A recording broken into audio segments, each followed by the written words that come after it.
Ang istoryang inyong mapakikinggan ay naglalaman ng mga linya at eksena na hindi naaangkop sa mga batang tagapakinig. Ang patnubay ng mga nakatatanda ay kailangan. Ang ibig sabihin, sa 3 taon yung relasyon, 4 na buwan doon niloloko mo siya habang niloloko mo rin ako. Bakit? Akala ko ba mahal mo ako? Kaya naman pala nakikipaghiwalay ka. At kahit anong pagmamakaawa ko sa'yo, ayaw mo akong pakinggan. Hindi totoo na gusto mo mag-focus sa sarili mo. Dahil ang totoo, ikakasal ka na. Ano namang pakialam mo ha? Hiniwalayan na kita kaya wag ka namang gugulo sa relasyon namin. Hindi kita mahal. Hindi kita minahal. Oo, inaamin ko na ginamit lang kita. Pero nagpagamit ka rin naman, di ba? Hindi kita magugustuhan dahil anong klaseng babae ka ba ha? Isa ka lang namang hostess na iniligtas ko para maging tindera. Ganyan talaga mga probinsyana no? Umaasa na may Prince Charming silang makikilala pagdating nila ng Maynila. Nakita mo naman siguro yung totoong mahal ko. Nakita mo kung anong klase ng babae ang tipo ko. Ang layo mo sa kanya, di ba? Mula sa pamilyang pinanggalingan niya hanggang sa propesyon na meron siya. Hindi mo kayang pantayan yun. Kaya tigilan mo ang pagiging ilusyonada mo. May mga lalaki na hindi mo aakalain na manloloko. Dahil lahat ng kilos nila ay tila pabor at nakatuon lamang sa iisang babae. Ganoon si Sandro. Dahil sa matatamis at mabubulaklak niyang mga salita, hindi nahahalata ng kanyang nobya na may iba siyang babae. Dahil sa pagiging mayabang niya sa kasalanang ito, pagbabayaran niya rin ang ganti ng itim na kapangyarihang mahirap takasan at hindi kayang utuin ng mga mapanlinlang niyang salita. Happy Mansari, baby! Ano, natuwa ka ba sa surprise ko? Wow, thank you baby. Happy Mansari. Grabe, ang tagal na rin natin, no? 2 years and 7 months. At sana, marami pang Mansari at anniversary. Uy, grabe ang effort mo naman dito. Ang daming rose petal sa kama. Tapos may balloons pa. Ay wow, may pictures pa natin. Ikaw lang gumawa nitong lahat? Aba, syempre, no? Kung alam mo lang kung ilang oras lang ang tulog ko kagabi para lang matapos ko yan. Grabe ka naman mag-effort sa akin, baby. Thank you sa lahat ha. Lalong-lalo na sa pagmamahal mo sa akin at sa suporta na bigay mo. Mahal na mahal na mahal na mahal na mahal kita. Hayaan mo, sa susunod wedding anniversary na natin ang isa-celebrate natin. Tapos birthday na magiging anak natin. Di ba ang saya ng future kapag ikaw ang kasama ko? Parang ano naman to? Para ka si Rajan. Umayos ka nga. Magta3 taon na tayo, pero kuhang-kuha mo talaga ang kiliti ko, no? Nakakainis ka talaga. Tara na pala, kumain na tayo. Ako rin na nagluto nito ha. Siyempre, ang prinsesa ko dapat pinagsisilbihan lang. Ang ganda-ganda talaga ng baby ko. Masigla ang relasyon ng dalawa.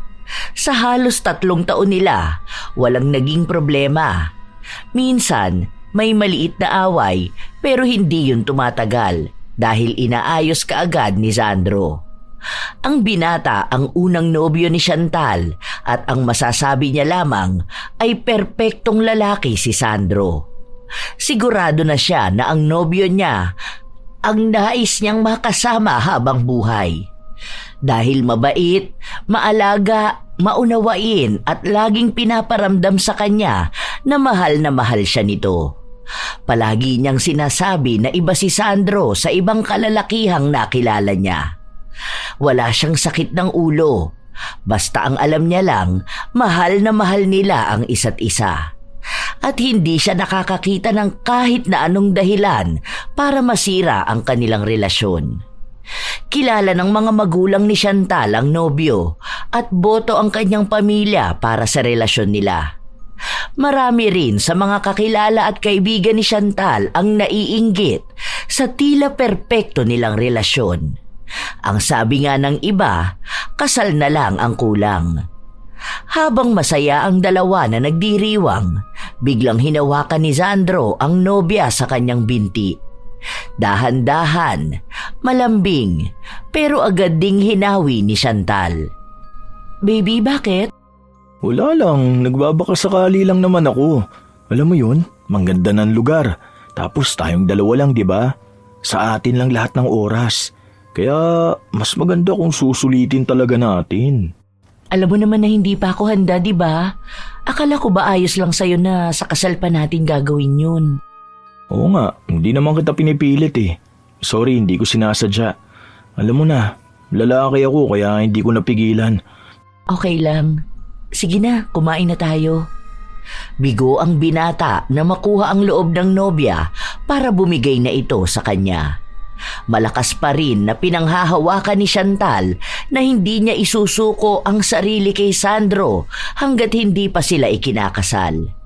Palagi naman sinasabi sa kanya ng binata na nirerespeto niya ang desisyon na ito at handa siyang maghintay na dumating ang araw na yun.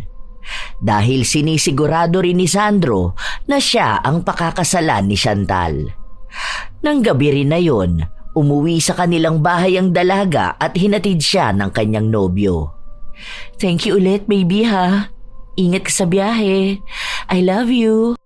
Sige baby, pasabi na lang kina tita ah. Hindi na ako makakababa rito dahil baka maabutan pa ako ng traffic. Love you, kita tayo bukas. Humalik sa pisngi si Chantal bago tuluyang bumaba ng sasakyan. Si Sandro naman habang mag-isa ay nakaramdam ng inis. Kaya sa halip na dumiretso pa uwi sa kanyang bahay gaya ng sinabi niya sa kanyang nobya, nakipagkita pa siya sa kanyang pinsan. Uy insan, ano, musta? Wala, ganun pa rin eh. Ayaw bumigay. Ewan ko ba kung bakit hindi man lang siya nakaramdam ng libog. May kama na dun. Malamig tapos dalawa lang kami. Perfect na sana eh. Wala, ang hinahan ng pinsang kunto. Alam mo, baka ampung ka lang sa pamilya eh, no? Ikaw ang pinakamahinang lalaki ng pamilya, Reyes. Naturingan tatay mong pinakamatinik sa babae, tapos ang anak niya, ang hina dumiskarte. Tumahimik ka nga dyan. Isang babae lang yun, pero hindi ibig sabihin na wala ako ibang babae na naikakama. Paabot na nga lang niyang alak. Tignan mo, bago tayo umuwi, may uuwi rin ako. Naku, baka bigla ka lang mahuli ng girlfriend mo. Yari na, paano ka na? Baliw na baliw ka pa naman sa kanya, di ba? Isa pa, Kuya Kael ha. Kapag hindi ka na nahimik, bubulagta ka rito. Babae lang yun oh. Ang daming babae dyan ha, nagkakandara pa sa akin. Kaya ko pa nga mag-uwi ng 3 babae sa isang gabi nang hindi niya ako nahuhuli. Sa ilang taon na namin, ni minsan hindi yun naghinala sa akin. Tandaan mo, mas magaling pa rin akong tumirada kaysa sa inyo. Wow! Ganyan dapat, pumapalag. Nagbibiro lang naman ako eh. Nakagalit ka na agad. O sige, dahil nandito ka, may papakilala ako sa'yo. Sandali lang ha, may bagong chicks dito eh. Nakita ko yung kanina kasama ng baby ko. Napatingin pa sa paligid si Sandro. Naghahanap siya ng babaeng pwede niyang makasama. Hanggang sa lumapit sa kanila ang babae ni Kael, kasama ang isang batang-bata pang dalaga. Bago lang ito sa paningin ni Sandro, kaya alam niyang bago lang din ito sa kanyang trabaho. Maputi, makinis, palaki ang dibdib at balakang. Ganong klase ng babae ang gusto ni Sandro, lalo na kung ikakama lang naman niya. Mukha ring inosente ang babae na nagpakilala bilang Suzy. Suzy, dito ka sa tabi ni Sandro. Ayan, single yan ha. Architect yan. Maraming pera yan dahil yan ang pinakamayaman sa aming lahat. Masyado ka naman yan. Kunwari ka pang pahambol eh. Nuknukan ka naman ng kayabangan. O sige, iwan muna namin kayong dalawa ha. Aalis kami ng baby ko. Umalis din ang dalawa. Hindi na kailangan pang tanungin ni Sandro kung saan sila pupunta dahil alam na niya ang gagawin ng dalawa. Isa lang ang babae na yon sa mga kabit ng kanyang pinsan. Kung si Sandro ay hindi nagtatagal sa iisang babae, ang pinsan naman niya ay pabalik-balik sa mga nagiging kalaguyo nito. Anong gusto mong inumin? Hindi po kasi ako masyadong umiinom, sir. Grabe ka, huwag ka na mag-sir sa akin. Sige na, pili ka na, ako na magbabayad. Bago ka lang dito, ngayon lang kasi kita nakita eh. Ilan taong ka na? Opo, kakasimula ko lang po kanina. 20 years old po ako. Ang bata pa nga. Bakit dito ka nagtrabaho? Mukhang hindi ka naman sanay. Wala naman kasi ako mapapasukan dito eh. Elementary lang kasi ang natapos ko. Hindi rin ako marunong sa mga computer na yan, kaya hindi talaga ako makakahanap ng matinong trabaho.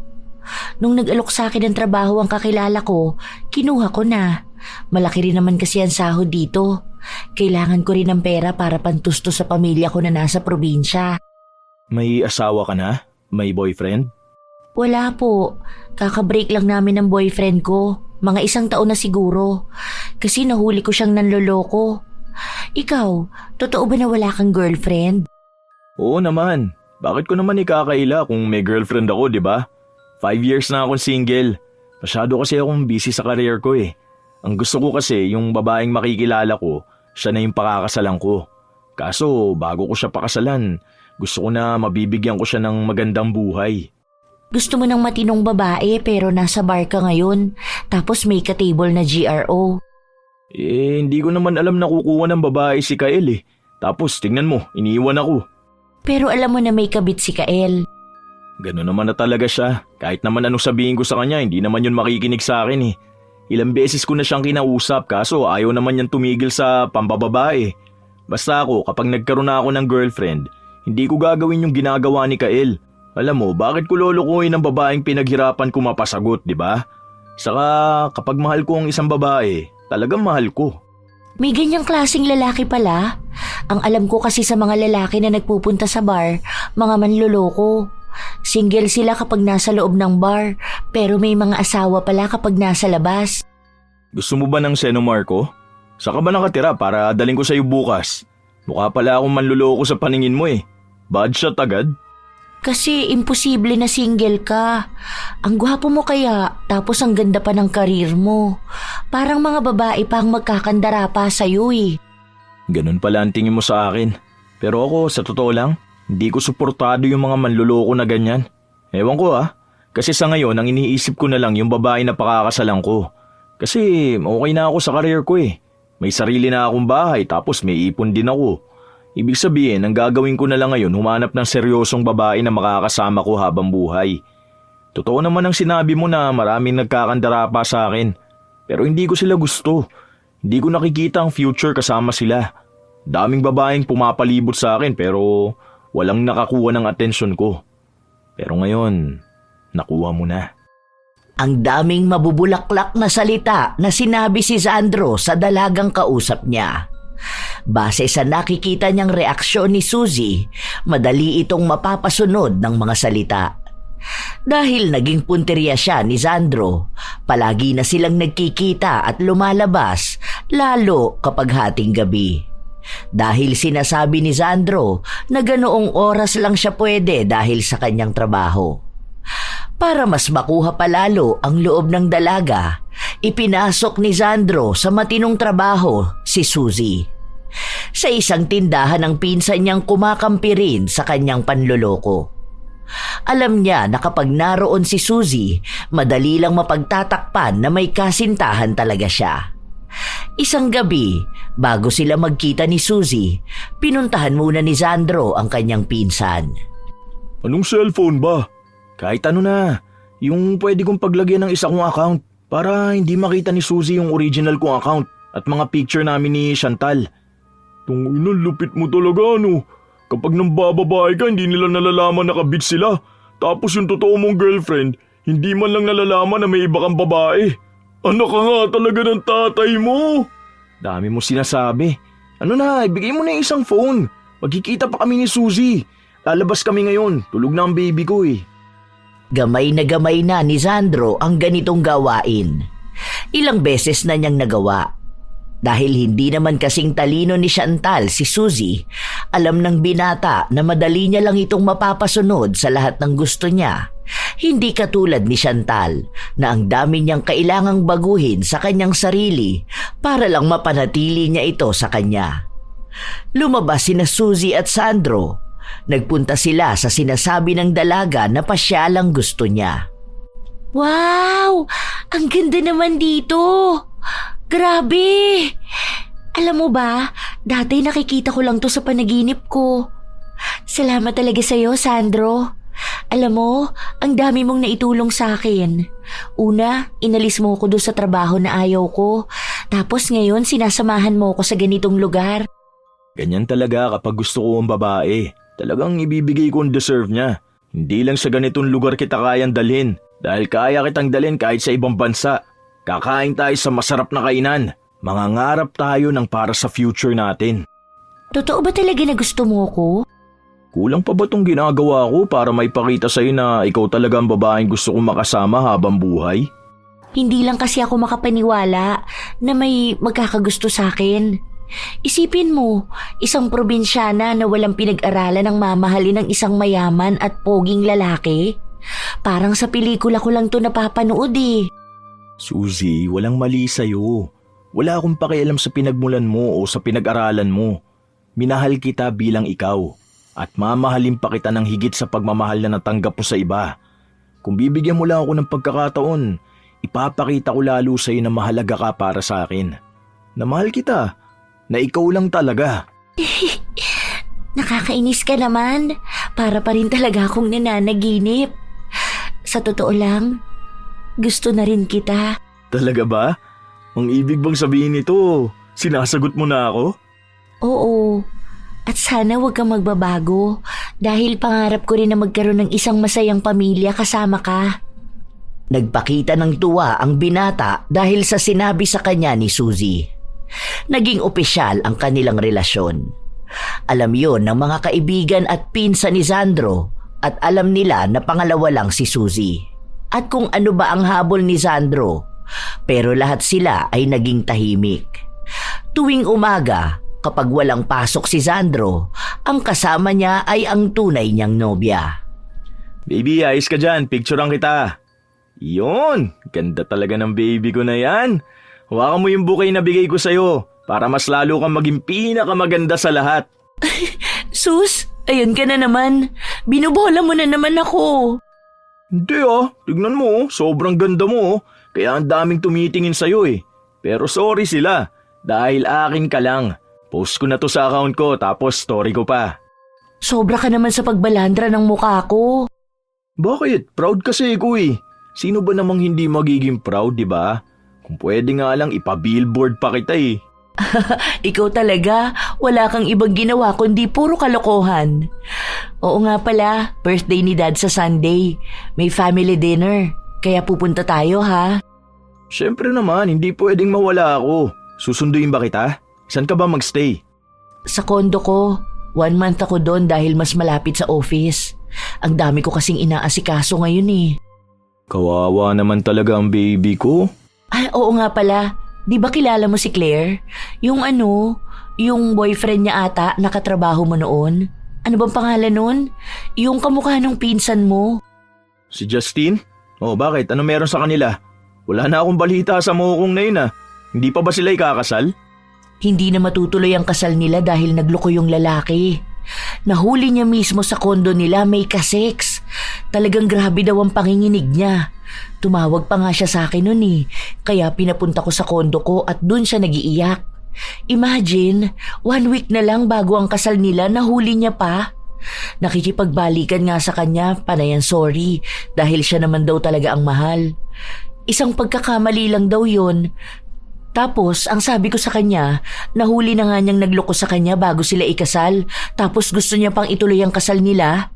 Kung niloko na siya, lolokohin siya ulit. Paraan na nga kako ni God na malaman niya ang panloloko ni lalaki bago ang kasal eh, para hindi siya matali. Oh, grabe naman pala yung lalaki na yun. Iba na talaga ang panahon ngayon, no? Sinayang niya yung 10 years relationship nila para lang sa ibang babae. Hindi pa siya makontento eh, pwede naman na silang mag-honeymoon after ng kasal. Buti na lang hindi nakipagbalikan si Claire. Ipakita niya talaga na di-deserve ng mga cheater ang second chance. Ewan ko ba kung bakit kailangan pa nilang maghanap na ibang babae, di ba? I mean, hindi ba sila nakukonsensya na lukuin yung babaeng sinasabi nilang mahal na mahal nila? Yun na nga. Kaya pati kami inis na inis dun sa lalaki. Kasi pati kami tinatawagan. Tinatawagan ka rin? I-block mo yun ah. Baka kapag nakita ko yung sapakin ko siya. Baka pati ikaw guguluhin. Nakablock na siya. Gusto niya kasi na makumbinsi namin si Claire na makipagbalikan sa kanya eh. Aba sabi ko, no way. Hindi na binabalikan ng mga manloloko kasi hindi nagbabago ang mga yun, no? Ang sabi pa nga ni Claire, ilang beses na pala niya yun nahuli. Pero pinapatawad niya lang kasi nga mahal niya. Ay nako basta, ako kapag nalaman kong may babae ka, nako hindi kita patatawarin. Pwede pala kitang patawarin, pero hindi na kita babalikan. Teka, nadamay na naman ako. Matino akong lalaki, no? Kung nang babae ako, sana nahuli mo na ako. Sana hindi kita pinopost sa account ko. Kung makikita nila tong account ko, parang account mo na kasi puro mukha mo eh. Joke lang. Alam ko naman na hindi mo ko lolokohin eh. Nakikita ko rin naman na malaki ang respeto mo sa akin. Kasi kahit na ilang taon na tayo, talagang willing kang maghintay na maikasal muna tayo bago ang first kiss natin. Aba syempre, sobrang gago ko na ako ipagpapalit pa kita sa ibang babae. Saksakin na lang ako kung mawawala ka din naman sa akin. Ang daming pangako at mabubulaklak na salita ang sinasabi ni Sandro sa kanyang nobya. Lahat yon ay nagbumukhang natural kaya kahit na may iba siyang babae, hindi madaling mahalata. Nang matapos silang lumabas, nasa loob lang sila ng sasakyan habang hawak ni Chantal ang cellphone ng nobyo. Malaya itong nagtitingin ng kung ano-ano. At kampante naman si Sandro dahil wala namang makikitang kakaiba ang nobya. Umuwi na pala si Kuya Kael? May picture kasi kayo rito. Hindi naman yan umalis. May pinuntahan daw ba siya? Hindi ko pala nasabi sa'yo. Tumawag sa akin yung asawa niya, nagtatanong sa akin kung ilang araw kang wala. Kasi si Kuya Kael hindi pa raw umuuwi. Ano ata yun? Nung nag-travel kayo kasama iba niyong pinsan. Palawan? Nung nakaraan. Kasama ko nga siya noon. Nasabi ko sa iyo yun Magkakul pa nga tayo noon, di ba? Kaso ang bagal ng signal ko kaya hindi mo narinig. Saka umuwi naman na yun si Kuya. Alam mo naman asawa nun, parang palagi nanguhuli. Naaawa nga ako sa asawa nun eh. Kasi iniisip niya na baka raw kasama na naman yung babae niya. Ang sabi ko na lang, kung magkasama kayo, hindi mo naman hahayaan naman babae ang pinsan mo. Oo, hindi talaga. Kahit mas matanda siya sa akin, makakatikim yun. Agad na iniba ng binata ang kanilang usapan dahil baka may maitanong ang kanyang nobya.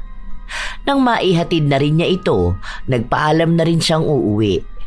Pero ang totoo, makikipagkita siya sa kanyang pinsan. Tarantado ka talaga? Ginawa mo pa akong palusot sa asawa mo?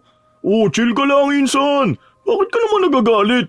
Hindi kasi ako papayagan nun kapag di ko ginamit ang pangalan mo. Pati kay Chantal nagtanong na.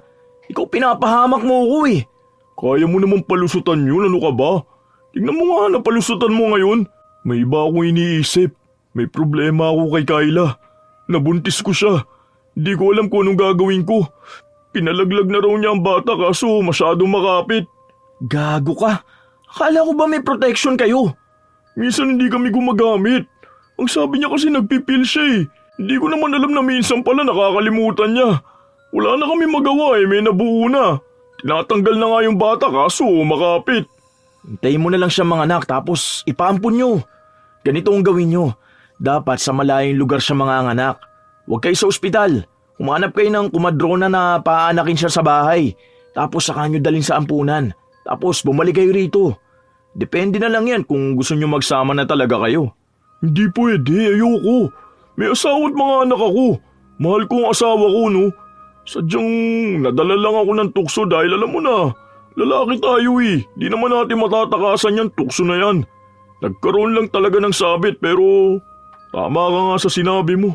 Salamat sa idea. Tumulong pa si Sandro sa magiging plano nila para itago ang pagbubuntis ng kalaguyo ni Kael. Para makaalis sila papunta sa probinsya, kailangan ding magpaalam ni Sandro sa asawa ng kanyang pinsan. Kinausap niya ito at sinabi na isasama niya si Kael para sa isa nilang proyekto sa kumpanya. Nadaan naman ng binata sa pakiusapan ang asawa ni Kael. Ang susunod namang kakausapin ng binata ay ang kanyang nobya. Siguro mga 2 weeks lang kami dun. Wala akong pasok next week. Gusto mo bang sumunod ako doon? Ang layo nun, baby. Mapapagod ka lang sa biyahe. Isa pa, hindi mo ma-enjoy ang pahinga mo. Mas maganda kung dito ka na lang muna or lumabas kayo ng friends mo. Di ba ang sabi mo sa akin, namimiss mo na sila? Alam ko na. Magpapabook ako ng resort sa Pampanga para mag-staycation kayo doon, ha? Mag-transfer din ako ng pera sa account mo para may panggastos kayo. Kasi kung susunod ka sa akin, puro trabaho lang ako doon. Hindi rin tayo makakagala, di ba? Hayaan mo, pagbalik ko, pupunta tayo sa Vietnam. Sure ka ba? Ingat ka doon ha. Huwag ka mambababae. Ano ko baliw? Para magkaroon pa ng ibang babae? Call na lang tayo palagi, ha? I love you. Kampante si Sandro na walang magiging aberya kung isasama niya rin si Suzy. 2 linggo yon. Kaya ipinagpaalam na rin niya ang dalaga sa trabaho nito. Nang makarating sila ng Misamis Oriental, may bahay na agad silang natuluyan. Planado na ang lahat dahil isang pagkakamali lang, malalaman ng asawa ni Kael ang nangyaring pagbubuntis ng kalaguyo nito. At dahil kasama si Sandro, madadamay din siya bilang kinukonsinti niya ang kanyang pinsan. Bakit parang ang layo naman ang pinuntahan natin? May kamag-anak ba kayo rito? Wala, hindi pa kasi kami nakakagala rito eh. Buti, hindi hahanapin ng asawa niya si Kael. Ikaw, dapat hindi mo kinukonsinti ang pinsan mo na samahan ng kabit niya. Nag-overthink na tuloy ako. Paano kung kinukonsinti ka rin pala niya para mambabae ka? Hindi ko yung kinukonsinti siyang sumama sa atin. Matanda na yan, may utak yan para malaman kung ano bang ginagawa niya. Isa pa, di rin naman ako papayag na magkaroon ako ng ibang babae. Swerte ko na kaya sa'yo. Tingin mo ba magpaplano ako ng magandang future kasama ka kung bala ko rin naman palang lukuhin ka? Hindi mo naman kasi maaalis sa akin na magduda. Lalo na ganyan na nakikita kong may kabit ang pinsan mo, pero wala ka namang ibang ginagawa para pigilan siya. Tapos, hinayaan mo pa siyang lumayo kasama ang babae niya. Sino ba namang hindi mag-iisip sa ganun? Sila kasal na, tapos nakatira pa sa iisang bahay na gagawa pa ring lokohin ng lalaki. Tayo pa kaya nabibihira lang magkita dahil busy ka? Pinagdududahan mo ba ako? May nakikita ka bang iba kong ginagawa? Mali na ba kung yung pagkabisi ko dahil gusto kong mabigyan ka ng magandang kinabukasan, ha? Ang ganda ng pagpunta natin dito eh. Tapos pagdududahan mo lang pala ako. O sige, tara na. Muwi na pala tayo. Hindi na. Sorry na. Huwag ka kasi magsasalita ng ganyan sa akin. Hindi naman ako yung ex mo eh. Kung manluloko siya, batarantado siya. Magkaiba kaming dalawa ha. Kasi ako seryoso ko. Hindi ko kailanman naisip na lukuhin ng babaeng mahal ko. Hindi ko gagawin ang ginawa ng tatay ko. Oo na. Naiintindihan ko naman. Sorry na. Nailihis kaagad ng binata ang pagdududa sa kanya ni Suzy. 3 araw lang dapat ang usapan ni Sandro at Kael, pero dahil kasama si Suzy, may nabuong plano ng pagnanasa sa binata. Halos mag-iisang buwan na rin silang may relasyon ni Suzy, pero wala pa ring nangyayari sa kanila. At sasamantalahin niya ang pagkakataon na ito para mapapayag ang dalaga. Sa ika-4 na araw nila sa bahay, sa labas lang natutulog si Sandro, habang mag-isa lang sa kwarto si Suzy. Isa yon sa paraan ng binata para magmukha siyang may respeto kay Suzy. Nang gabing patulog na si Sandro, bigla namang umulan. May tulo yata yung bubong. Mababasa ako niyan kapag natulog ako sa sala. Dito ka na lang kaya matulog sa loob ng kwarto. Sure ka ba? Iisang kama lang yan. Okay lang ba sa'yo na magtabi tayo? Boyfriend naman kita kaya wala namang problema doon. Tara na, dito ka na lang. Kesa naman mabasa ka doon. Palihim ang ngisi sa labi ng binata dahil unti-unti nang nahuhulog si Suzy sa bitag. Noong una, hindi pa masyadong nagpapakita ng motibo si Sandro hanggang sa yumakap siya sa dalaga. Marahan ang mga haplos at halik niya rito para magsilbing paanyaya rin sa gusto niyang gawin. At nang mapansin niyang bumigay na si Suzy, doon niya isinagawa ang kanyang plano. Teka lang, Oh, bakit? Ayaw mo pa ba? natatakot lang ako. Paano ko ibigay ko sa iyo ang sarili ko tapos iwan mo ko? Sa totoo lang, kung may mangyayari sa atin, ito ang first time ko. Di kita iiwan dahil mahal na mahal kita. Kung anong mangyayari sa atin ngayong gabi, umasa ka na pananagutan kita. Pangako, hindi magiging basehan ang pag-angking ko sa'yo para lang iwan ka. Huwag kang matakot. Paano kung mabuntis mo ko? Kung may mabubuo man, pakakasalan naman kita. Nadala ang dalaga sa mga salitang yun at isinuko niya ang kanyang sarili sa lalaking minamahal niya. Sobrang tuwa ng binata. Hindi dahil mahal niya si Suzy, kundi may nadagdag na naman sa ipagyayabang niya. Nakakuha na naman siya ng panibagong babae na siya ang nakauna. Ilang beses nang may nangyari sa kanila sa 2 linggo nilang pananatili sa probinsya. Habang may ibang babae na kasama sa kama ang binata, ang tunay naman niyang nobya ay hindi niya pinapabayaan. Pinaparamdam niya kay Chantal na kahit nasaan siyang lugar, siya lang ang nag-iisang babae na mahal nito. Kada 3 araw, pinapadalhan niya ito ng bulaklak, katulad sa palagi niyang ginagawa. Nang bumalik sila ng Maynila, naiwan ang babae ni Kael. Dahil doon muna siya hanggang sa makapanganak siya. Pero ipinangako naman sa kanya ni Kael na susustentuhan siya habang nasa malayo siya at sa oras na manganak ang kalaguyo, pwede na ulit silang magsama sa Maynila. Isang hapon, magkasama na naman ang magpinsan at ang iba nilang mga barkada. Nagpapayabangan sila ng mga naging babae nila at mga naikama nila. Oh, paano ba yan? Isa lang yung akin pero talo na naman kayo. Virgin yun. Tung ina nito yabang no? Porkit puro virgin ang nadadali. Aba, syempre anong gusto nyo? Makisawsaw ako sa babaeng marami nang sumausaw? Ayoko nang ganun no? Gusto ko yung pure. Gusto ko ako palagi ang una. Kayo kasi ang hihina nyo eh. Kung sino-sinong babae na lang. Wala na kayong pakialam kung pang ilan na ba kayo. Umiral na naman ang kayabangan mo no? Yung girlfriend mo ang isa kahit kiss sa lips di mo magawa 2 years na kayo nun.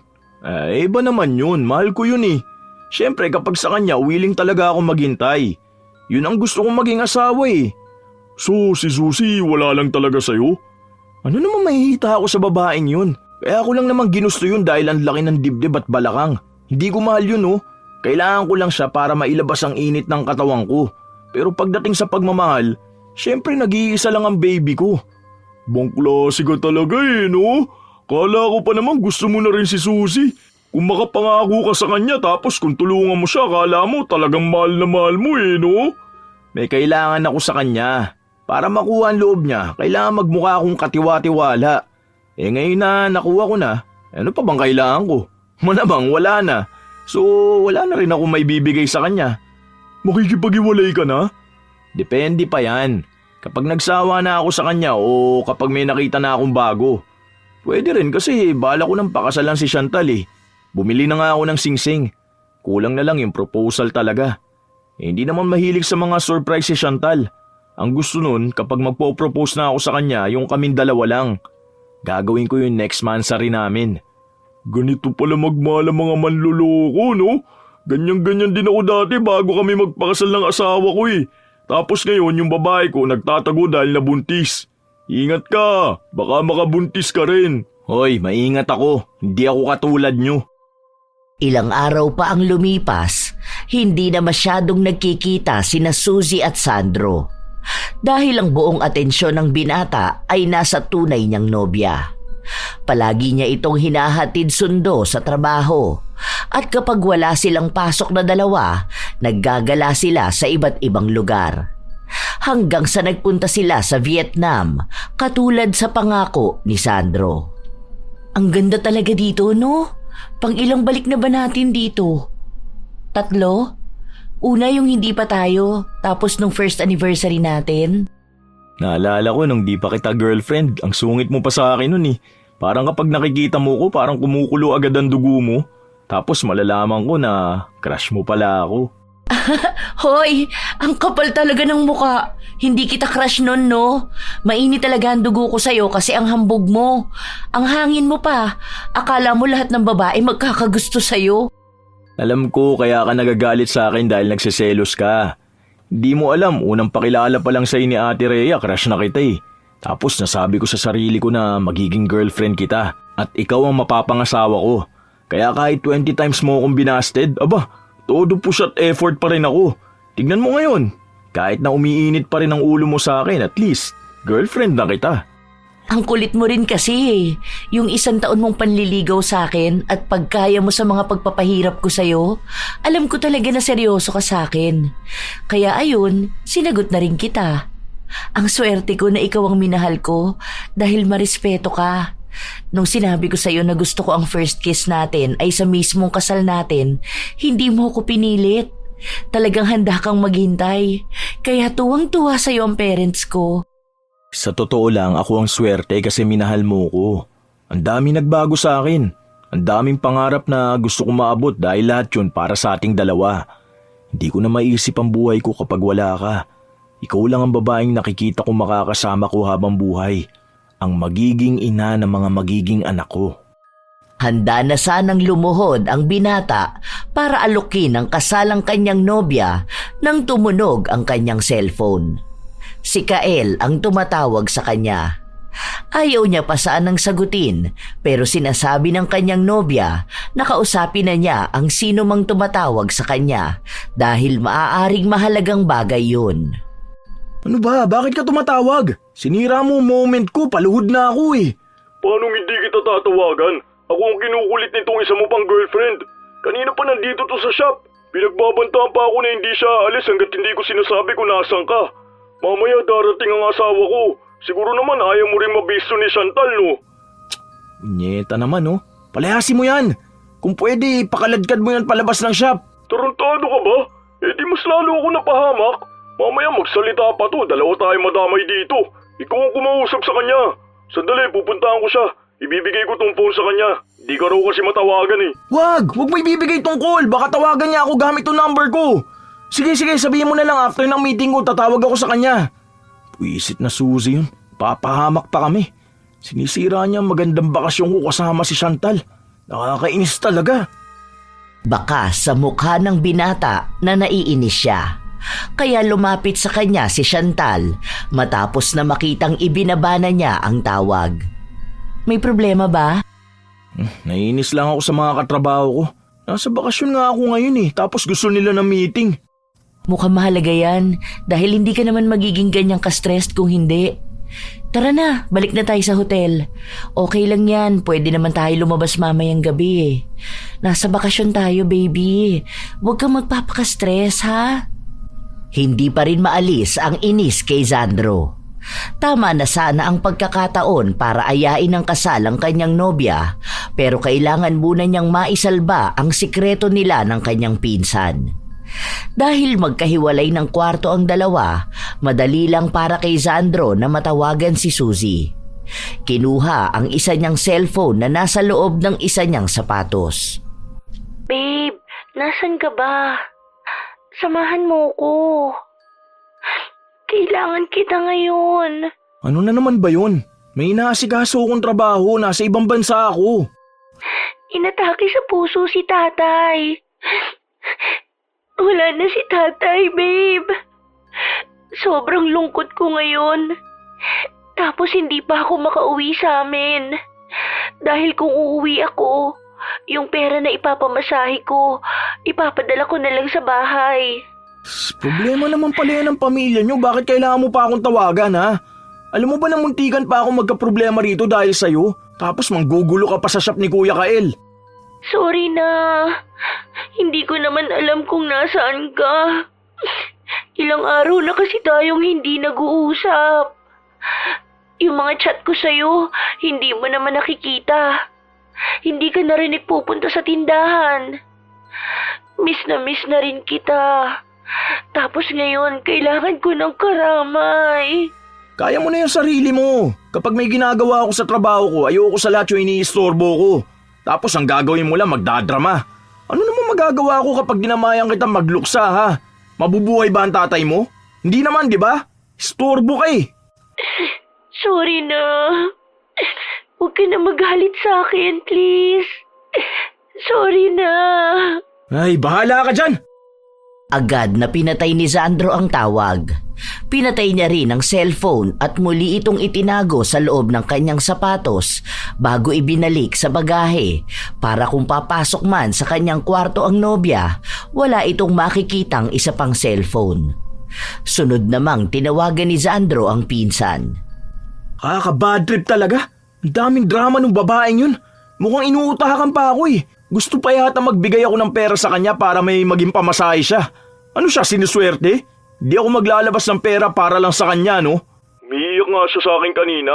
Hindi ko naman makomfort at baka ako naman ang malagot sa misis ko. Pinigyan ko na lang siya ng 500. Ayaw pa nga umalis eh. Buti na lang nasabi ko na tatawagan mo na siya. Umiiyak nga sa akin? Nasa bakasyon ako kasama si Chantal. Anong gusto niya? Sa kanya ko itutuon ng atensyon ko? Nasira na nga niya ang bala kong proposal eh. Eto tuloy, napabalik kami sa hotel. Ano nang balak mo kay Suzy? Pagbalik ko ng Pilipinas, makikipag-iwalay na ako sa kanya. Ayoko na. Nagsasawa na ako sa dami niyang drama sa buhay. Bahala na siya. Pasalamat na lang siya, tinulungan ko siya makaalis sa bar at magkaroon ng matinong trabaho. Kung hindi ko yung ginawa, malamang naging pokpok na rin siya.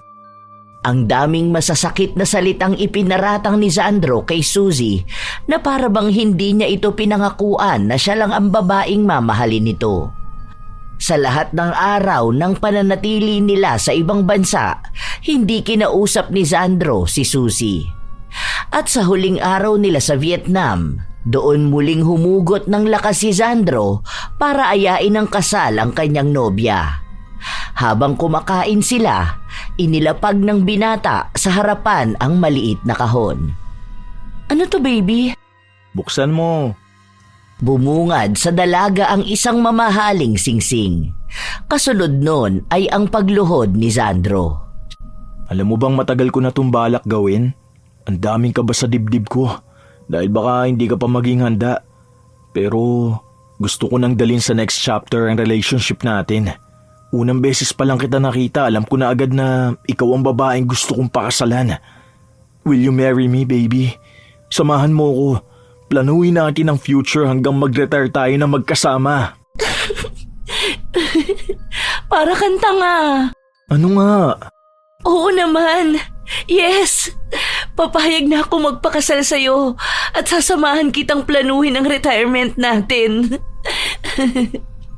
Walang paglagyan ang tuwa na nararamdaman ng binata dahil sa wakas ay pumayag na ang kanyang nobya na magpakasal sa kanya. Nakaplano na ang lahat. May nakalaan ng pera si Sandro para sa kasal nila at maging ang mga lupain at ari-arian na naipon niya na siyang paglilipatan nila kapag bubuo na sila ng kanilang sariling pamilya. Ibinalita agad nila ang nangyari matapos nilang makabalik sa Pilipinas. Masaya ang mga magulang ng dalaga para sa kanilang dalawa, maging ang mga kaibigan ni Chantal. Pero kahit na nagdiriwang sila, may kailangan pang ayusin si Sandro. Kailangan niyang patahimikin na si Suzy para hindi ito makagulo sa kanilang pagsasama. Ilang araw lang matapos nilang makabalik ng Pilipinas, nakipagkita ang binata sa isa niya pang kasintahan. Babe, I miss you. Alam mo ba na palagi kitang hinahanap-hanap? Masyadong mainit. Huwag mo nga ako yakapin. Ano ba nangyayari sa'yo? Bakit ganyan ka makitungo sa akin? May nagawa ba akong mali? May problema ba tayo? Ha? Pumunta lang ako rito para makipag-iwalay sa'yo. Ha? Bakit? Ano ba nangyari? Ilang araw lang tayong hindi nagkita, di ba? Kung may problema ka, sabihin mo sa akin. Baka matulungan kita. Ano namang maitutulong mo sa akin? Sarili mo nga, hindi mo matulungan. Ayoko na.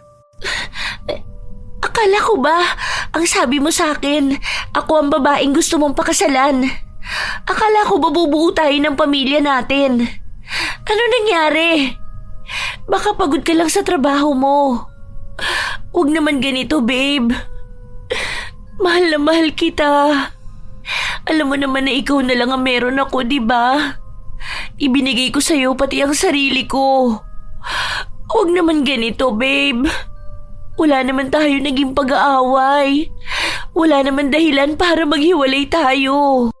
Basta ayoko na. Hindi na kita mahal. Bigla na lang ako nagising na hindi na ikaw ang gusto ko. Kaya mo, may mahanap ka pa ring iba. Yung lalaking deserve mo. Sa ngayon, gusto ko muna mag-focus sa sarili ko. Sa career ko. Busy ka ba? Feeling mo ba nagiging hadlang ako? Pwede naman ako mag-adjust eh. Mahal na mahal kita.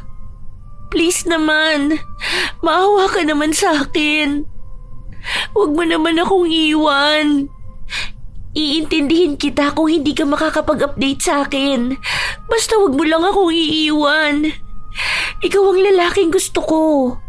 Wala nang masihigit pa sa'yo. Kailangan muna natin maghiwalay. Focus ka na lang din muna sa sarili mo. Kilalanin mo muna kung sino ka ba talaga.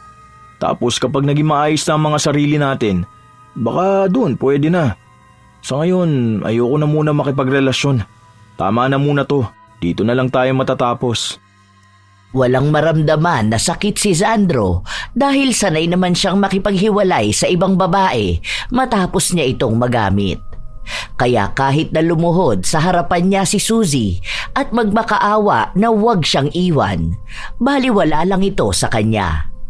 Matapos niyang makipag-usap kay Suzy, nagpunta naman siya sa kanyang pinsan para ibalita ang nangyari. Talagang hiniwalayan mo na ah. Ibig mo sabihin yan, magbabago ka na talaga kapag ikinasal ka na? Magbabago? Bakit kailangan ko pa magbago? Matapang talaga kapag hindi pa nahuhuli kahit na isang beses, no? Kung hindi ka naman pala magbabago, bakit nakipaghiwalay ka pa kay Suzy? Ayoko na sa kanya eh. Ang boring na niya. Ang dali niya nang makuha. Tapos wala pa siyang ibang ginawa kundi magdrama. Alam mo yung typical na probinsyana? Ayoko nang ganun. Tama na yung may naibigay ako sa kanya. Huwag na natin pag-usapan yan. Hayaan mo na siya sa buhay niya. Kapag nagpunta yun dito tapos hahanapin ako, huwag mo sasabihin kung saan ako nakatira ha. Baka mamaya magpunta yun sa kondo. Bahala siya. May mahanap pa naman siyang ibang lalaki. Sadyang walang pagpapahalaga si Sandro kay Suzy. Itinago muli ni Sandro ang isa niyang cellphone para hindi na siya matawagan pa ni Suzy. Habang lumilipas ang mga araw, nagiging abala ang magkasintahan na asikasuhin ang kanilang nalalapit na kasal. Isang araw, nagtungo si Chantal sa bahay ng kanyang nobyo. Dala niya ang ilang mga gamit para sa kanilang kasal. Ang kalat naman dito? Ay, sabi ko sa kanya kapag may mga labahin siya, ilagay na agad sa laundry basket eh. Ay naku, yari ka sa akin mamaya pag uwi mo. Magdadadaldal talaga ako. Ilang sandali pa ay may narinig siyang pagkatok. Nang buksan niya ito, bumungad sa kanya ang isang dalaga. Yes? May kailangan ka? Hinahanap ko lang sana si Sandro. Sorry, hindi ko alam kung tama ba itong napuntahan ko. Ah, oo, dito yun. Anong kailangan mo sa fiancé ko? Ha? Fiancé? Parang ikakasal na kayo, ganun? Yes. Parang medyo nagulat ka, no? Sino ka ba? Ah, ikaw ata yung tinutukoy niyang tagalinis ng kondo niya. Ngayon ka pala pupunta. Napaaga yata ako. Ang kalat sa loob sobra. Tara, pasok ka. Ang bata mo pa pala. Ang akala ko naman nasa 40s na yung tagalinis niya rito. Pasensya ka na ha. Ganyan ba kakalat ang palagi mong nililinis? Palagi kasing busy yun. Tapos palagi pang nagmamadali. Ang ibig sabihin, ikakasal na pala si Sandro? Matagal na ba kayo? Ah, magti 3 years na rin kami. Alam mo, sobrang consistent nun. Kahit na busy siya sa trabaho, hindi niya nakakalimutan mag-update sa akin. Palagi pa siyang tumatawag. Tapos palaging nagbibigay ng gifts, flowers, tapos kung saan-saan kami nagpupunta. Ay, feeling close naman ako masyado. O sige, wait lang ha, tawagan ko siya, sabihin ko nandito ka. Hindi na kumibo pa si Suzy. Naghintay na lang din siya kung darating si Sandro. Hindi niya pa alam ang buong kwento sa pag-iibigan ng dalawa. Pero sa pagkakataon na malaman niyang ikakasal na ang lalaking mahal niya, labis siyang nasaktan. Hello, baby. Andito ako sa kondo mo. Nandito yung maglilinis. Maglilinis? Oo. Ano ba pangalan nito? Be, ano pangalan mo ulit? Suzy po. Ayun, Suzy daw. Alam mo ba na ang kalat ng loob ng kondo mo? Yung mga damit mo kung saan-saan na lang nakasampay. Ano? Anong ginagawa niya dyan? Teka, uwi ako. Hindi na nakapagsalita pa si Chantal dahil nagmamadali ang kanyang nobyo na patayin ang tawag. Bumalik naman siya sa kinauupuan niya kanina habang si Suzy naman ay pakunwari na nagliligpit na ng mga gamit, pero ang totoo ay pinagmamasdan niya lang ang tunay na kasintahan ng lalaking kanyang minamahal. Ilang sandali lang din ay dumating na si Sandro. Baka sa mukha niya ang takot dahil alam niya na sa oras na malaman ni Chantal ang buong katotohanan, hihiwalayan na siya nito. Ay baby, nandito ka na? Wait lang ha, maliligo lang muna ako. Ang lagkit ko na eh. May sasabihin pala ako sa'yo tungkol dun sa gown. Pagkaalis ni Chantal, agad na hinila ni Sandro palabas si Suzy. Ano bang ginagawa mo ha? Sinong nagsabi sa'yo na dito ako nakatira? Si Kuya Kael ba nagsabi sa'yo? Ang ibig sabihin, sa 3 taon yung relasyon, 4 na buwan doon niloloko mo siya, habang niloloko mo rin ako. Bakit? Akala ko ba mahal mo ako? Kaya naman pala nakikipaghiwalay ka. At kahit anong pagmamakaawa ko sa'yo, ayaw mo akong pakinggan. Hindi totoo na gusto mo mag-focus sa sarili mo. Dahil ang totoo, ikakasal ka na. Ano namang pakialam mo ha? Hiniwalayan na kita kaya wag ka namang gugulo sa relasyon namin. Hindi kita mahal. Hindi kita minahal. Oo, inaamin ko na ginamit lang kita. Pero nagpagamit ka rin naman, di ba? Hindi kita magugustuhan dahil anong klaseng babae ka ba ha? Isa ka lang namang hostess na iniligtas ko para maging tindera. Ganyan talaga mga probinsyana eh, no? Umaasa na may Prince Charming silang makikilala pagdating nila ng Maynila. Nakita mo naman siguro yung totoong mahal ko. Nakita mo kung anong klase ng babae ang tipo ko. Ang layo mo sa kanya, di ba? Mula sa pamilyang pinanggalingan niya hanggang sa propesyon na meron siya. Hindi mo kayang pantayan yun. Kaya tigilan mo ang pagiging ilusyonada mo. Walang iya ka! Hindi ka rin naman nararapat sa kanya. Hindi siya para sa manloloko at manggagamit na lalaki na nagtatago bilang perpektong kasintahan. Habang pinaparamdam mo sa kanyang mahal na mahal mo siya, nakikipaglaro ka ng apoy sa ibang babae. Masyado siyang mabuti para sa'yo. Aaminin ko sa kanya kung sino ba talaga ako. Sira naman na ang pagkatao kung ginamit mo, kaya wala kang karapatang maging masaya. Kung hindi ko naisalba ang sarili ko laban sa'yo, isasalba ko ang ibang babae. Aaminin ko sa kanya ang lahat, lalo na ang pagbubuntis ko. Wala kang sasabihin sa kanya. Hindi mo sisirain ang mga plano at pangarap ko. Alam kong ginagamit mo lang yung pagpapanggap mong buntis ka para manipulahin ako. Kaya kong patunayan na buntis ako. Kaya kong patunayan sa kanya na may naging relasyon tayo. Ewan ko na lang kung mabawi mo pa siya dahil isa kang hayop. Dapat sa mga lalaking manloloko, nagdurusa kayo. Wala kayong karapatang maging masaya. Hindi kayo pwedeng matahimik habang may mga kababaihan kayong niyurakan ng pagkatao. Hindi ko yan anak. Malandi kang babae, di ba? Isa kang pokpok, kaya wag mo ipapaako sa akin ang anak ng kung sinong lalaki mo. Hindi ako magkakaanak sa gaya mo. Hayop ka! Matapos ko ibigay sa'yo ang sarili ko? At alam mo ikaw ang nakauna sa akin. Sasabihin mo yung mga salita na yan? Alam mong ikaw lang ang naging lalaki ko. Ipalaglag mo yung bata na yan. Hindi yan mabubuhay para maging sagabal sa akin. Hindi ko naman hihingiin na magpakaama ka sa kanya. Kaya ko siyang buhayan ng wala ka. Pero kailangan din malaman ng babaeng pakakasalan mo kung anong klaseng lalaki ka para may pagkakataon pa siyang makatakas. Natigilan sila nang marinig ang boses ni Chantal. Hinahanap nito si Sandro. Nang magtangka si Suzy na magsalita, agad siyang hinigit sa kanyang buhok at tinakpan ang kanyang bibig. Hinila rin siya nito papunta sa fire exit. Huwag kang magkakamali na magsalita dahil sinasabi ko sa'yo, kaya kitang patayin. Nagpumiglas ang dalaga para makawala sa pagkakahawak sa kanya ni Sandro. Pero sa ginawa niya ay nawalan siya ng balanse. Nahulog siya sa hagdan. Tulong! Tulungan mo ko! Ang baby ko! Tulong! Babaliwalain lang sana ni Sandro ang dalaga pero may dalawang babae na paakyat. Sinabi na lang ni Sandro na nakita niyang nalaglag ang babae. Tutulungan niya sana ito pero hindi na niya naabot. Nang makita nila ang dugo ang dalaga, agad nila itong tinulungan.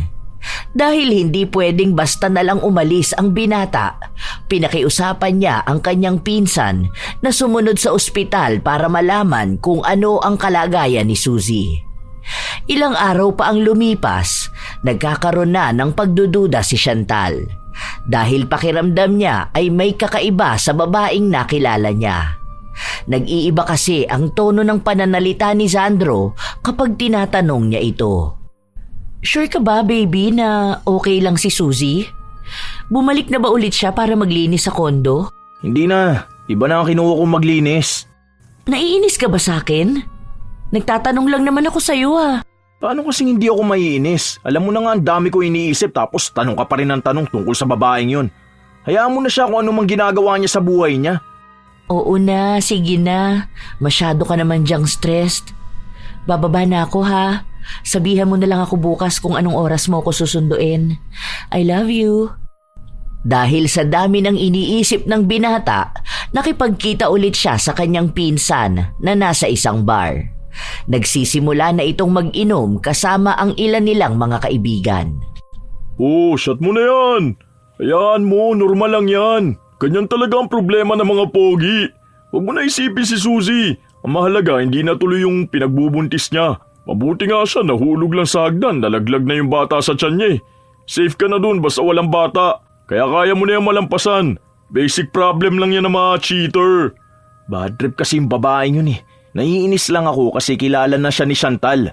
Paano kung bigla silang magkasalubong, di ba? Halatang baliw na ang probinsyanang yun Ay, ito pa pala. Mukhang nabaliw na nga talaga si Suzy. Alam mo ba, di ba friend niya yung baby ko? Minsan daw, tinawagan siya ni Suzy. Tapos nagsasalita ng kung ano-ano. Sabay may tinatawag siyang anak niyo raw. Tapos ito pa tinanggal na raw yun sa tindahan dahil hindi na makausap ng matino. Sana nga mabaliw na siya para hindi na rin siya paniwalaan ni Chantal kung sakali man na magsusumbong siya. Panira siya ng relasyon. Buwisit na babae yun. Pipigilan niya pa ang kasal namin. Abot mo nga yung alak. Hinay-hinay ka lang. Baka mamaya malasing ka ng tuluyan dyan. Ang bilis mo pa naman tamaan ng alak. Kalma mo lang. Para namang hindi ka sanay na may babaeng nagkakandara pa sa'yo. Yung mga babae na yun, hindi nila alam kung saan ako nakatira. Hindi nila nakilala si Chantal. Itong baliw na probinsyanang pokpok, alam niya kung saan ako matatagpuan. Tarantado ka kasi. Sinuplong mo ko. Ay, tinakot niya ako Sa kumali ko ba na makikita niya rin si Chantal? Di naman kamoy masyado nagpupunta sa kondo mo. Hayaan mo na, nalampasan mo naman Tingnan mo, malapit na kayo ikasal. Next month na. Siguro naman hindi naman gugulo si Suzy. Hindi na nga namin alam kung nasa na yun ngayon Baka baliw na palaboy-laboy na lang yun sa kalsada. Yun na nga ang problema ko. Malapit na kami ikasal. Paano ngayon yan kung bigla na lang makita ni Chantal sa labas yung baliw na yun? Kilala mo naman si Chantal, di ba? Sa sobrang maawain niya, makakita lang ng kakilala niya na naghihirap, halos gusto nang ampunin. Ay, buwisit talaga. Nagpatuloy na nag-iinom ang binata habang sinisiraan at pinagmumumura niya rin ang kanyang dating kalaguyo. Hanggang sa bigla na lang siyang namilipit dahil sa sobrang sakit ng kanyang tiyan. Uy, insan, ayos ka lang ba? Sakit na sigmura ako. Parang umihilab ang abdi. Ayun nga ba sinasabi ko Naparami naman yata ang inom mo. Ito, magtubig ka muna. Inantabayanan nila kung ano ang nangyayari kay Sandro. Dahil patuloy siyang sumisigaw sa sakit, napilitan na silang dalhin siya sa ospital. Tinawagan din nila si Chantal para ipaalam ang kalagayan ng kanyang nobyo. Kahit na 10 oras na ng gabi at maaga pa ang pasok niya sa trabaho, pinuntahan niya pa rin ang kanyang nobyo na hirap na sa kanyang pinagdaraanan. Hindi ko alam na sumama sa inyo si Sandro. Wala siyang sinabi sa akin.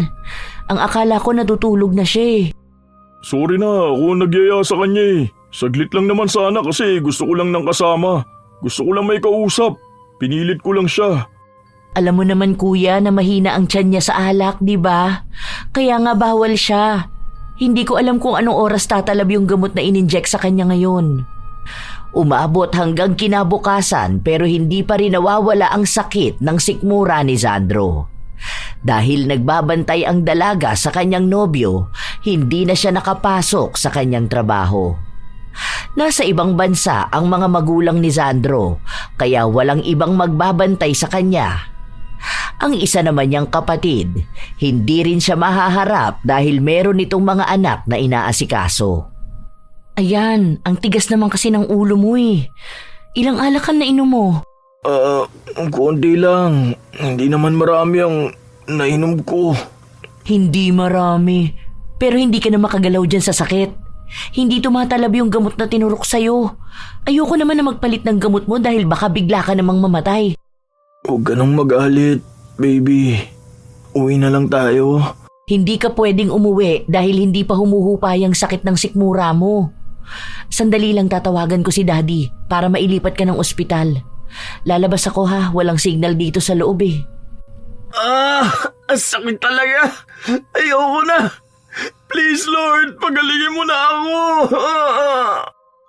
Habang mag-isa ang binata sa loob at nakahawak sa kanyang sikmura na palala ng palala ang paghilab, may pumasok na isang babae. Si Suzy yun. Pero hindi na ganon ang kanyang itsura. Malaki ang ibinagsak ng kanyang katawan. Nawala na rin ang kanyang ganda at mukha siyang baliw na pagala-gala lang sa kung saan. Anong ginagawa mo rito? Umalis ka na! Masakit ba? Bakit parang kulang ba ang sakit? Hindi ako nasisiyahan. Tulong! Hindi ko na to kaya! Hihingi ka ng tulong sa mga tao na hindi ka naman maghagamot? Yang sakit na nararamdaman mo ang palatandaan ng sakit na ibinigay mo sa akin. Huwag ka mag-alala. Hindi pa natatapos dito ang lahat. Hindi ka magiging masaya. Hindi ka matatahimik. Sinisigurado ko sa'yo na kung paano mo ako sinira, ganon din kita sisirain. Umalis ka na rito, baliw ka! Wala kang masisira dahil hindi kita papayagan. Kasakit! Umihilap na sobra ang tiyan ko! Ganyan ang gusto kong makita. Yung hirap na hirap ka. Sige, sumigaw ka pa sa sakit. Ganyan din ako sumigaw nung namatay ang anak ko dahil sa kagagawan mong hayop ka. Huwag ka mag-alala. Magtatagal naman ang buhay mo eh. Magtatagal kang halos minu-minutong pinapatay. Palagi ako nasa tabi mo. Nagmamasid sa'yo. Nagiging masaya sa pagdurusa mo. Tunay nga ang sinabi ni Suzy dahil kahit sa ang ospital mapunta ang binata ay palagi niya itong nakikita. Wala ni isa sa mga doktor ang nakapagpagaling kay Sandro. Inubos na nila lahat ng pera na meron sila pero walang makatukoy ng kanyang sakit. Dahil sa nangyayari sa binata, hindi natuloy ang kanilang kasal. Palaging nagbabantay si Chantal sa kanyang nobyo. Awang-awa siya sa tuwing sisigaw ito dahil sa sakit na nararamdaman. Dahil wala namang nagagawa ang mga doktor, inuwi na lang si Sandro sa kanyang bahay. Kumuha rin ng magbabantay sa binata lalo na kapag may trabaho si Chantal. Isang araw, habang nasa elevator si Chantal, may sumakay na isang babae at para itong baliw. Hindi niya mamukhaan kung sino dahil sa gulugulong buhok at marungis na mukha. Lumabas ang babae sa kaparehas na palapag na pupuntahan niya. Hindi naman nagtaka si Chantal dahil may mga kapitbahay naman doon. Pero bago pumasok sa loob, bumulong ang babae at sinabi sa kanya na mag-iingat siya sa kanyang nobyo dahil may lihim itong itinatago sa kanya. Pagpasok niya sa loob, sinabi niya agad yon kay Sandro. Kinikilabutan talaga ako sa sinabi niya. Tumaas ang balahibo ko. Baliw yun, kaya huwag mo siyang pakikinggan. Alam mo ba, nakausap ko si tita. Tapos ang sabi niya sa akin, magpatingin daw tayo sa albularyo dahil baka may gumagawa ng masama sa'yo. Alam mo yun, parang kulam ata ang sabi ni tita. Bukas nga magpapasama ako kay Sharon. Pupuntahan namin yung sa napanood namin na albularyo. Alam ko na hindi ka naniniwala kasi kahit naman kami hindi rin naniniwala eh. Pero wala namang masama kung pupunta kami, di ba? Labas sa paniniwala ng kanilang pamilya ang kulam. Pero dahil misteryoso ang naging sakit ni Sandro at kahit na ang mga eksperto sa medisina ay hindi siya magamot, wala silang ibang pagpipilian kundi lumapit sa mga tinutukoy nilang mga peking doktor.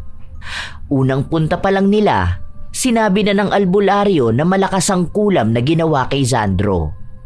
Hindi raw basta-basta ang gumawa nun dahil para bang may nakaugnay sa kanilang dalawa at galit ang naging sanhi nito. Inutusan sila ng albularyo na dalhin nila si Sandro sa susunod na Huwebes. Sinunod naman nila yon para mas lalong makita kung ano ang pwedeng gawin para gumaling na ang binata.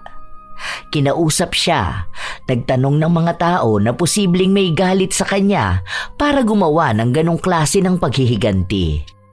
Wala akong kilala. Wala naman akong nakakaaway. Ang sabi ng albularyo, malaki ang posibilidad na babae ito. Babae? May iba ka bang ginawa ng masama na babae? Wala. Wala akong ibang kilala. Muling isinagawa ng albularyo ang pag-oorasyon para makipag-ugnayan sa taong kumulam kay Sandro. Dahil sa ginawa niya, mas lalong lumakas ang hiyaw ng binata dahil sa hindi niya maipaliwanag na klase ng sakit. Yakap na lamang ang naging paraan ni Chantal para bigyan ng simpatya ang kanyang nobyo. Habang tumatagal ang tila pakikipag-usap ng albularyo sa mangkukulam, tumatagal din ang sakit na nararamdaman ni Sandro. Ilang sandali pa, tumigil ang albularyo at dumilat siya. May sakit pa ring nararamdaman ang binata. Agad ding nauubos ang kanyang lakas. Ano na pong nangyari? Tulungan niyo po ako. Hindi ko na po talaga kaya. Sobrang sakit. Malungkot ang balitang ibinahagi ng albularyo. Sinabi niya na hindi niya kayang labanan ng mangkukulam. Masyadong malakas ang galit na nararamdaman nito. At sinabi niya rin na nakausap niya ang babaeng gumawa nito kay Sandro. Ang babae na yon ay babaeng niloko niya kapalit ng pag-angkin ng katawan nito. At si Sandro din daw ang dahilan kung bakit namatay ang kanyang anak at kung bakit tuluyang nasira ang kanyang buhay. Kung nasa ang kadiliman mapunta ang babae, doon niya rin dadalhin ang binata. Hindi makapaniwala si Chantal sa kanyang mga narinig. Para pagtakpan ang ginawang pagkakamali ni Sandro, sinabihan niyang sinungaling at mapagpanggap ang albularyo. Hindi naman nagbitaw ng paninira laban sa kanya ang matanda. Sa halip ay si Chantal ang pinagsabihan nito. Kung aalamin niya lang daw ang buong katotohanan sa ginawang panloloko sa kanya ng nobyo, mauunawaan niya kung bakit galit na galit ang nangkulam sa binata. Umuwi sila nang hindi kumikibo si Chantal. Labis siyang nasasaktan kahit na hindi niya pa rin alam kung ano ba ang katotohanan. Baby, huwag ka maniniwala sa kanya. Pakiramdam ko, gusto lang talaga niyang hiwalayan mo ko. Siguro dahil akala niya magiging baldado na ako. Ano ba ang totoo, Sandro? Naguguluhan ako. Paano kita lulukuhin kung mahal na mahal kita? Alam mo naman na ginagawa ko ang lahat para ipakita sa'yo na... Ang sakit! Sobra! Namilipit na naman sa sakit ang binata. Dahil hindi niya ito kinaya, napasuka siya ng dugo. Nataranta naman si Chantal, kaya dinala ulit siya sa ospital.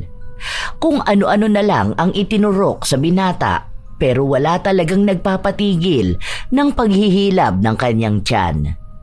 Dahil walang ibang tutulong kay Chantal na alagaan ng kanyang nobyo, tinawagan nito si Kael. Grabing ipinayat ni Sandro. Nakakaawa naman ang pinsan ko. Alam mo bang galing kami sa albularyo kanina lang? May sinasabi sa akin ng albularyo na babaeng galit na galit kay Sandro dahil siya raw ang sumira sa buhay ng babae na yon. May kilala ka ba? Ha? Uy, wala. Hindi ko alam yung mga ganyan. Kuya, aminin mo na lang. Wala rin naman na tayong magagawa, di ba? Andyan na si Sandro. Naghihirap na siya dahil sa galit ng babae. Ano? Kilala mo ba kung sinong gumawa sa kanya niyan at kung bakit galit na galit sa kanya ang babae? Kasi kung mababaw na dahilan lang naman, baka madaan ko pa sa pakiusapan ng babae. Noong una ay ayaw ni Kael magsalita hanggang sa inamin na niyang may naging babae si Sandro at si Suzy yun. Nanlalamig ang buong katawan ni Chantal habang naririnig niya ang kwento ng pinsan ni Sandro. Maging kung paano namatay ang bata sa sinapupunan nito. Nang malaman yon ng dalaga, wala siyang ibang ginawa kundi ang umiyak. Hindi niya kayang harapin ang nobyo dahil maging siya ay galit ang nararamdaman. Umuwi siya ng bahay mag-isa habang si Kael at ang nagbabantay kay Sandro ang naiwan sa ospital. Sobrang sakit ng kanyang nararamdaman. Dahil kung hindi pa magkakaganoon si Sandro, marahil ay patuloy pa rin nakatago ang kasalanan na ginawa niya. Naaawa rin siya sa babaeng ginamit ng nobyo at kung ano ang dinaranas nitong sakit, lalo na sa pagkawala ng kanyang anak. Galit na galit sa manloloko si Chantal, kaya kahit na mahal niya ang nobyo, hindi magiging sapat na dahilan ang sakit nito para patawarin niya at palampasin ang panloloko sa kanya. Isang linggo pa muna ang pinalipas ni Chantal bago niya nagawang harapin ang nobyo. Naghahalo pa rin ang galit at sakit. Baby, bakit ngayon ka lang nagpakita sa akin? Miss na kita. Ito na rin ang huling beses na magkikita tayo. Nakikipaghiwalay na ako sa'yo. Alam mo naman kung gaano ko kagalit sa mga manloloko, di ba? Alam mo, hindi ko naman susukuan yung sakit mo eh. Dahil gusto ko na sabay tayong lalaban. Pero ngayon, ayoko nang lumaban kasama ka. Traidor ka, Sandro. Ano bang sinasabi mo? Huwag mong paniwalaan ang albularyo na yun. Itigil mo na tong kasinungalingan mo. Alam ko na ang lahat, kaya wag mo na itanggi pa. Bakit ganon? Mahal na mahal mo ka mo ko, pero ang ginawa mo, pinaikot mo ako sa salitang pagmamahal. Ni hindi ko man lang nahalata kasi tinatrato mo ako ng tama habang may ikinakama ka palang iba. Ang masaklap, inosenteng babae rin na nadala ng mga matatamis mong pangako. Napakasama mong tao. Sorry baby. Hindi ko naman yun mahal. Ikaw lang ang mahal ko. Huwag mo akong iiwan. Hindi mo alam kung ano ang pagmamahal. Dahil kung mahal mo ko, hindi ka hahanap ng iba. Hindi ka makakabuntis ng iba. Grabe ang pagtatago na ginawa mo. Tapos tinatanggi mo pa nung una. Hindi na kita kayang pabalikin pa sa buhay ko. Ayoko na! Wala nang hinintay na salita ang dalaga dahil agad siyang lumabas. Kahit na anong pagtawag ni Sandro, kahit na anong paghingi niya ng tawad sa babaeng mahal niya, hindi na niya ito nagawa pa, lalo pat may desisyon na ang dalaga na tuluyang tapusin ang kanilang relasyon. Katulad nga ng sinabi ni Chantal, yun na ang huling beses na makikita siya ni Sandro. Ilang buwan na ang lumipas, Nawawala na ng gana ang binata na mabuhay. Lalo pat nabalitaan niyang nasa ibang bansa na ang kanyang dating kasintahan. At kahit si Kael ay hindi na nito kinakausap pa. Ang dami niyang pinanghihinayangan sa buhay niya, ngunit huli na ang lahat. Wala nang Chantal na babalik pa sa kanya. Wala na siyang kahit na ano. Isang hapon, habang nakahiga lang ang binata at tila ba namamanhid na ang buong katawan sa sakit, muling nagpakita sa kanya si Suzy. Masaya ka na ba na wala ng babaeng mahal ko? Na nahihirapan na ako ngayon? Sige, papayagan na kitang patayin ako. Bakit kita papatayin? Hindi ko tatapusin ang paghihirap mo. Sabay tayo sa galit at sakit. Sabay nating damahin lahat. Hanggat masakit ang buong pagkatao ko, masakit din ang sayo. Wala itong katapusan. Kahit pa magmakaawa ka sa kamatayan mo, hindi ka na makakatakas. Ganito ang dapat na nangyayari sa mga taong hindi makontento. Sapat lang na paghigantihan ng mga manloloko. Muling napasigaw sa sakit ang binata. Tunay ngang masakit ang lahat sa kanya. Ang buhay na dati gamit niya para sa panloloko ng mga kababaihan, isang klase na ng buhay na nais niyang wakasan. Palagi siyang umiiyak. Palagi niyang iniinda ang sakit. Palagi niyang hinahanap ang babaeng mahal na mahal niya, pero kahit na sa tawag ay ayaw siya nitong kausapin. Sa mga nangyayari kay Sandro, ang dami niyang napagtanto sa buhay. Ang mga pagsisisi na naiisip niya, kailanman ay hindi na niya mababago pa. Wala siyang kakayahan na hilingin na ibalik ang nakaraan nang sa ganon ay ititigil na niya ang pagiging manloloko.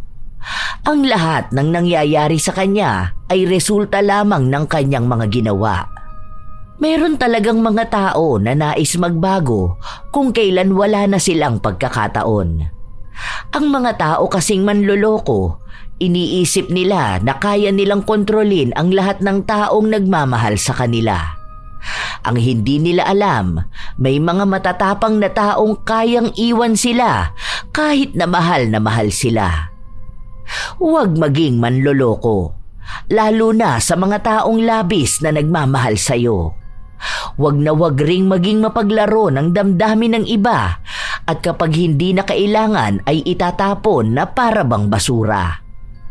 Ang pagmamahal ay isa ring tiwala at kapag sinayang mo yon, may sugat kang iiwan na matagal maghihilom. Hindi ka lang gumagawa ng kasalanan sa iyong karelasyon dahil gumagawa ka rin ng pinsala sa pagkatao ng taong nagtiwala sa iyo. Ang lahat ng iyong ginagawa ay may karampatang kaparusahan. Tandaan, ang kasinungalingan ay laging nahuhuli at ang kaparusahan ng puso ay mas mabigat kaysa anumang hatol ng batas. Kayo rin ba mga apo ay may kakilalang mga manloloko? Mga klase ng tao na magaling lang sa salita pero mapaglaro ng damdamin. Ibahagi nyo naman ang inyong kwento at opinyon tungkol sa aking ibinahaging kwento ngayong araw. Sana ay may natutunan kayong aral na kailanman ay walang mabuting na idudulot ang pagiging manloloko. Shout out sa ilan sa mga masusugid na tagapakinig ng mga istorya ni Lola Telang.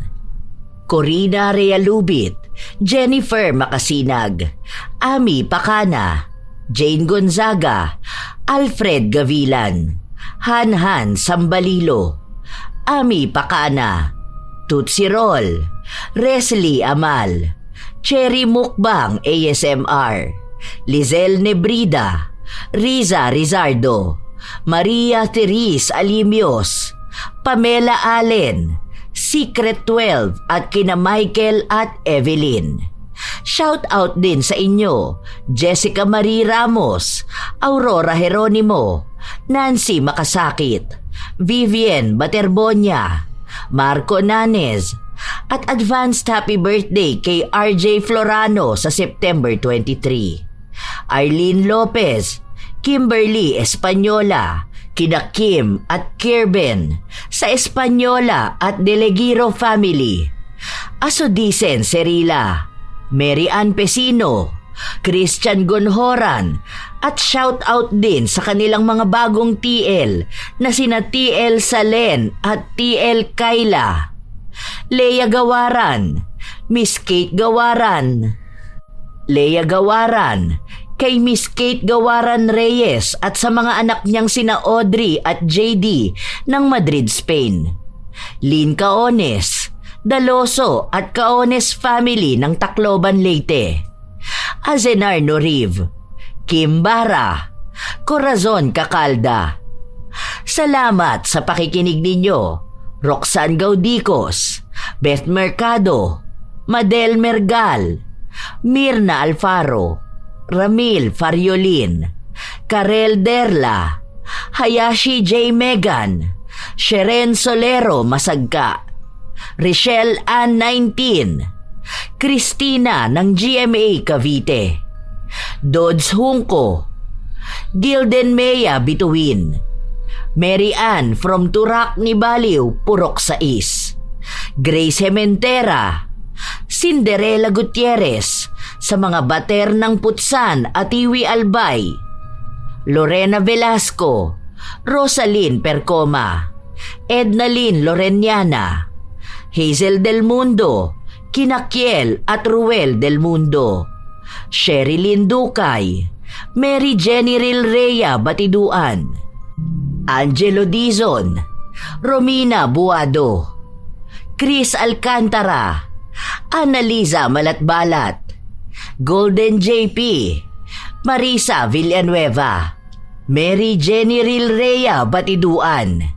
Shout out sa mga apo ko na sina Sydney Crosswind at sa kanyang anak na si Chrisine Lane Bandoho, Supladang Pasaway, Lovely Rose Roa at Princess Rain Roa Alawami, Kimpoy Feliciano, Hazel Fiesta, Marie the Lightworker, Gia Gigi, Francisco Neng at kay Jeremy Saranillo Francisco, Matt Sarol, Mel Santarita, Esteli Reyes at sa Reyes family ng Marikina City, AJ Chua, Vicky Yabut, Roy Lacandalo, Josefina Fuelias, Feber Añada, Mike James Tapak, Will Maleses, Leonisa Cobo, Lurian Vitalicio, Jenny Suzuki, Raquel Hasigawa and to her husband Mitsuru,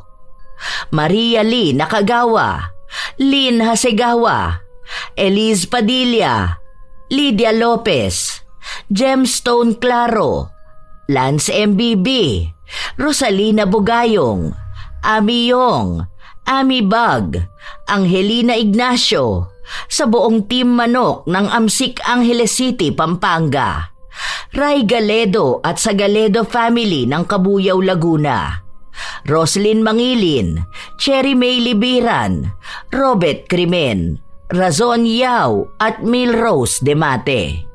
Ito ang inyong Lola Telang at maraming salamat sa inyong walang hanggang pagmamahal at suporta, mga apo.